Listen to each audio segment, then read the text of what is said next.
पेठवडगाव नगरपरिषद निवडणुकीतील मतदान यंत्र छत्रपती शिवाजी चौकातील मराठा समाज सांस्कृतिक सभागृहात ठेवण्यात आली आहेत. या स्ट्रॉंग रूम परिसरात नागरिकांची नेहमी वर्दळ असल्यानं सुरक्षेच्या कारणास्तव भीमराव मोरे आणि युवराज मोरे यांनी त्यांच्या घरावर सीसीटीव्ही कॅमेरे बसवले होते. पण हे कॅमेरे स्ट्रॉंग रूमच्या इमारतीचं चित्रीकरण करत असल्याची तक्रार आल्यानंतर पोलीस आणि नगरपालिका प्रशासनाकडून हे कॅमेरे काढण्यात आले. कॅमेरे काढण्यावरून काही काळ तणावाचं वातावरण निर्माण झालं होतं.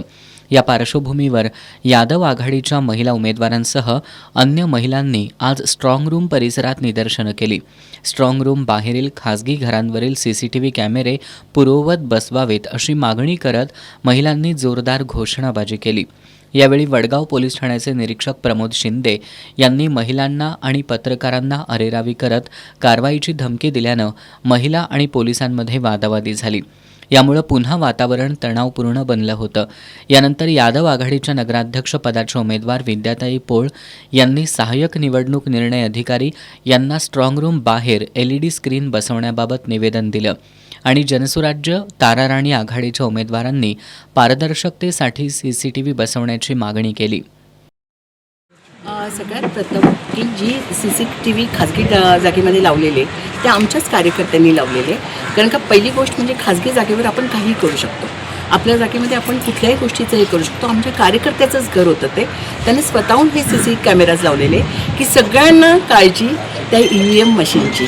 सगळ्यांना महत्त्वाचा विषय होता की मी मगाशी सांगितल्याप्रमाणे की तिथे एका आघाडीचं भवितव्य त्या EVM मशीनमध्ये नाही आहे. अख्ख्या पेठ वडगावचं भवितव्य त्याच्यामध्ये आहे. तिथं विद्या गुलाबराव पोळ हा नगराध्यक्ष पदाचं तिथं भवितव्य महत्त्वाचं नाही आहे.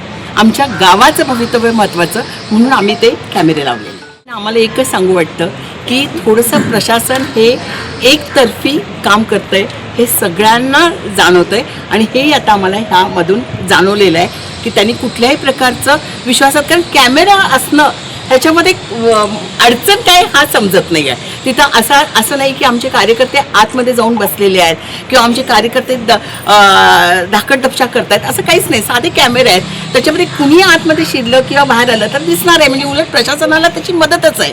आणि असं असून सुद्धा प्रशासन काढतंय ह्याच्यामध्ये थोडंसं आम्हाला सुद्धा थोडंसं विचार करावा भाग पडतंय. म्हणूनच इथं या सगळ्या महिला शक्ती इथं जमा झालेल्या आहेत, काळजीपोटी जमा झालेल्या आहेत की त्या EVM मशीनमध्ये काही घोटाळा होऊ नये म्हणून जमा झालेल्या आहेत. यावेळी यादव आघाडीच्या रुपाली माने, वर्षा पवार, सुरेखा अनुसे, सारिका गोंदकर, धनश्री पोळ, रुपाली माने, कल्पना भोसले, सुषमा पाटील या महिला उमेदवारांसह महिला मोठ्या संख्येनं उपस्थित होत्या.